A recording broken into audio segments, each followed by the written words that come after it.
Week 1 is almost in the books. We still have Monday Night Football to go, but in today's video, we are going to be breaking down my top 5 defenses to stream for week number 2 of the 2025 fantasy football season. Now, it's important to set some parameters in this video so that you guys aren't asking me, Nick, why am I not going to be streaming this defense that's owned in 90% of the leagues? All of the defenses in this video are going to be rostered in 50% or less of leagues in 2 out of 3 of the platforms that we will discuss, being Sleeper, Yahoo, and ESPN. If you play on a different platform, then the rostership percentage might be slightly different, though in some cases it may be drastically different. Make sure you guys are subscribed to the channel if you aren't already. So without further ado, let's get into today's video. We begin with the San Francisco 49ers at the New Orleans Saints. The 49ers defense is currently rostered in 59% of leagues on Sleeper, 34% on Yahoo, and 19% over on ESPN. The 49ers went up against the Seattle Seahawks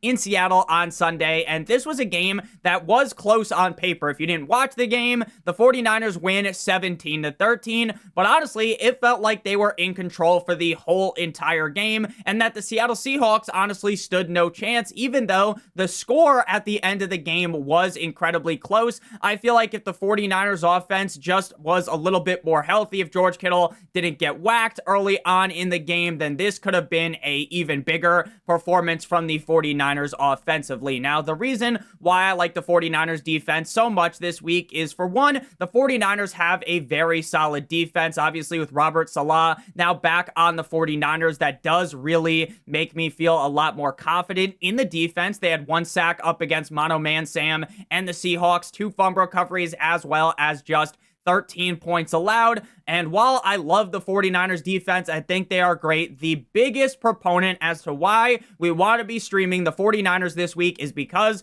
they are going up against the New Orleans Saints. The Saints are going to be one of the offenses that I am going to be targeting all season long for my defense to stream against them. Honestly, even if the defense isn't all that great, I believe they could put up a huge game up against Spencer Rattler and the New Orleans Saints. The Arizona defense, week 1 at the New Orleans Saints, they win 20-13. I don't really think the Arizona Cardinals have the best defense in the NFL. I don't think the Arizona Cardinals defense is even comparable to the San Francisco 49ers, and they have 1 sack, 13 points allowed, and have a great day for fantasy. So the 49ers going up against an offense that is completely and utterly limp dick. Outside of Alvin Kamara, they really don't have much offensive boom firepower over there in New Orleans. Chris Olave went into the blue tent roughly 17 times on Sunday,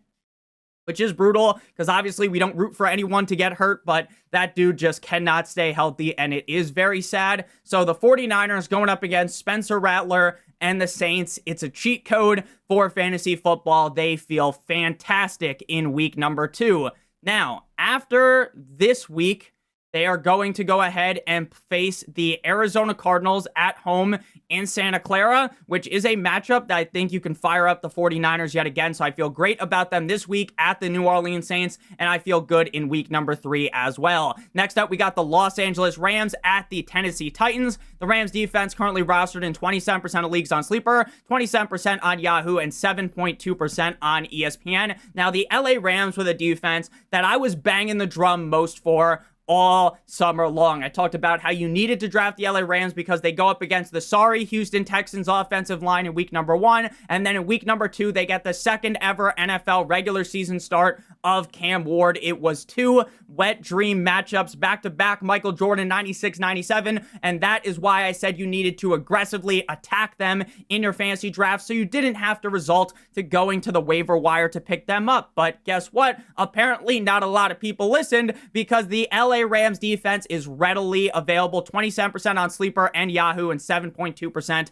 on ESPN. Up against the Houston Texans, just as I prophesized, as was in the scripture, the LA Rams defense puts belt to ass up against CJ Stroud. They win that game 14-9, 3 sacks, 1 INT, 1 fumble recovery, and just 9 points allowed. The Denver defense, week 1 versus the Tennessee Titans, they had Cam Ward in shambles. They win 20-12. Great year, great movie as well. 6 sacks, 2 fumble recoveries, 12 points allowed. I get, Nick, there's a big difference between the Denver defense and the LA Rams defense. The Denver Broncos have one of the best defenses in the NFL. They have one of the best defensive players, if not the best defensive player in the NFL, with Patrick Surtain. I fully understand that.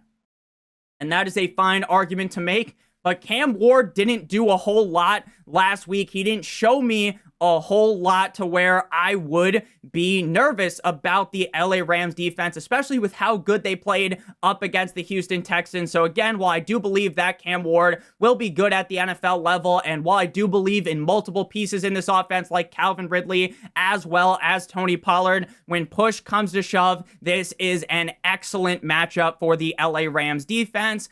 Next week, though, the Rams have to go up against the Eagles in Philadelphia. And while the Rams defense is good, I don't want any part in that. But this week up against the Tennessee Titans, this feels like a fantastic matchup. Shout out to Pedro Pascal going up against the Tennessee Titans in Tennessee. I love this spot for the LA Rams. At number 3, we got the Dallas Cowboys going up against the New York Football Giants. 5% rostered on Sleeper, 7% on Yahoo, and 3.7% on ESPN. Now, I know that game up against the Philadelphia Eagles didn't look great defensively for the Dallas Cowboys before the game ends up going into delay for the thunderstorm. The Dallas Cowboys defense was getting their back blown out by Jalen Hurts and company, and it didn't look great. But there is a great difference between the offensive capabilities, the offensive firepower of one Philadelphia Eagles when compared to the New York Football Giants and Mr. Unlimited. Who knows if Russell Wilson will even be the starter in this game? Maybe they go to Jackson Dart and that is able to put some fucking life into this offense, but ultimately I don't think that would be the right decision to make, to insert Jackson Dart in this early on the season up against the Cowboys. I get the Cowboys defense is far from the most ideal defense, but in week number 2, I just don't think that is the smartest move, especially in Jerry's world. Now, again, the Dallas defense was far from ideal. They lose 20-24, 1 sack, 24 points allowed.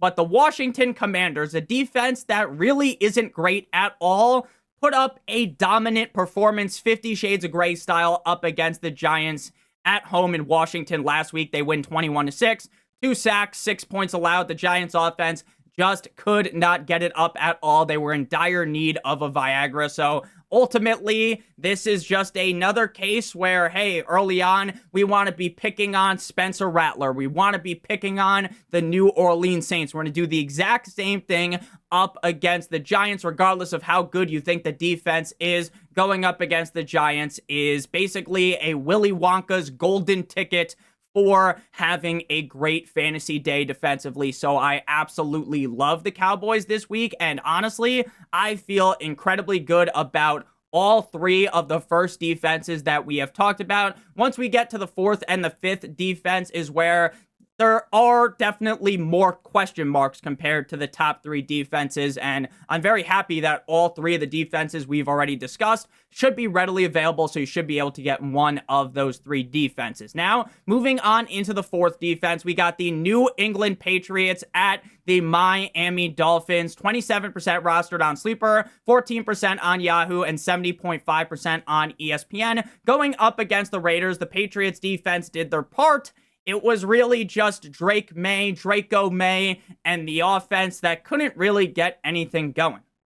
They lose 13-20, but up against Geno, they had Geno looking a little bit confused out there. They hit Geno a bunch, 4 sacks, 1 INT, and 20 points allowed. But again, the defensive effort simply was not enough out of the Patriots to be able to secure the bag there in that game up against the first ever start of Geno with the Raiders and with Pete Carroll. Before we talk about the Patriots defense some more, though, I would like to give you guys a quick word for our friends and our partner over at Underdog. If you're brand new to Underdog, it's sign up using promo code Notorious, or by clicking on the link in the video description. You will get a free pick plus a first-time deposit offer of up to $1,000 in bonus funds, as well as if you play just $5 on the pick'em, you will receive $50 in bonus funds as well. Using pick'em on Underdog is incredibly simple. All you have to do is pick 2 players not on the same team, at least 2 players, and pick the higher or the lower for them. And if those hit, then you will get paid. Make sure you guys check that out.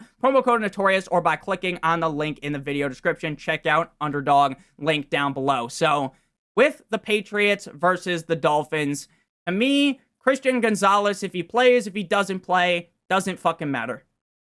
The Dolphins' offense was absolutely putrid up against the Indianapolis Colts. They made the Indianapolis Colts defense look like the 85 fucking Bears, and the Colts defense is not that good. Spoiler alert, they win 33-8. They had Tua playing like Sam Darnold in that game where he was seeing ghosts. Tua Tagovailoa looked like Ray Charles out there trying to read a defense, like Floyd Mayweather trying to read one page in fucking Harry Potter, the Sorcerer of the Stone, okay? Tua Tagovailoa looked lost. He needed a map. He needed a GPS. He had no fucking idea what was going on. That was one of the most dreadful performances I have ever seen. By the grace of the football gods, Devon Achane broke roughly 30,000 tackles to get into the end zone to save the Dolphins from being even more of an embarrassment. Now, I think the Dolphins offense should be able to bounce back, and I think the Dolphins could still eke out a win up against the Patriots, but it's not going to be this offensive fireworks like that Katy Perry song where they go absolutely ballistic and drop their nuts in the mouth of the Patriots defense. It's going to be one of those 17-14 wins if, by the grace of the gods above, the Dolphins can somehow do something positive for me once in my fucking life. They legitimately were inept. They were not ready to play. It was like they were told they had to go up against the Indianapolis Colts 5 minutes before the game started. That was the level of fucking game plan that stooge Mike McDaniel had for this game. 3 sacks, 2 interceptions, 1 fumble recovery, 8 points allowed. I don't even think the Patriots defense is all that great, but until the Dolphins show me something, why would I think that something's magically going to change? Because it's not. Spoiler alert, the Patriots defense, I am a little bit concerned because the Dolphins have the weapons, right? They could pull the rabbit out the hat, and Tua owns the Patriots. But guess what? Tua also was undefeated in week 1, and then the Indianapolis Colts fucking boom, boom, boom, boom, boom, smacked us around.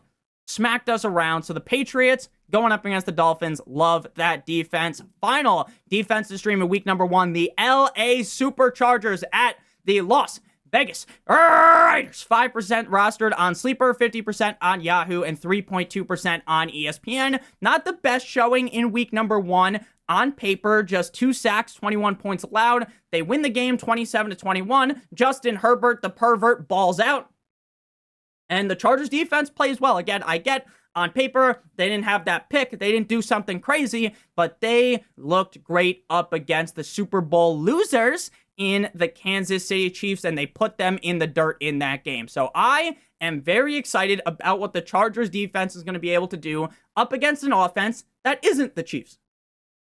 Up against an offense that can't just magically score 40 points in any given game. What's going to happen then? Again, the Patriots defense is far from elite. They got 4 sacks, 1 INT, and 20 points allowed in that game, so I expect a Chargers better fantasy performance. Even though they performed well on the field, a better fantasy performance out of the Chargers defense this week, so I like them a ton up against Geno Smith and the Raiders. Again, to me, I think about the defenses in a tier this week for the defenses to stream. The 49ers at the Saints, the Rams at the Titans, and the Cowboys going up against the Giants, they would be in the top tier. So there's a drop-off once you get to the Patriots at the Dolphins and the Chargers at the Raiders, but I like them all. So if you're not able to get one of those top 3 defenses, that is okay. So thank you guys all so much for watching today's video. If you didn't enjoy, make sure you guys hit that subscribe button down below like it owes you some money. Leave a like on today's video. It would help me out a ton. If you want to follow me on Twitter or X, please do so at NotriousFNTSY. Check out Underdog, link in the video description, or use promo code Notorious. I love you long time. Hope you have a great one. And as always, good boy.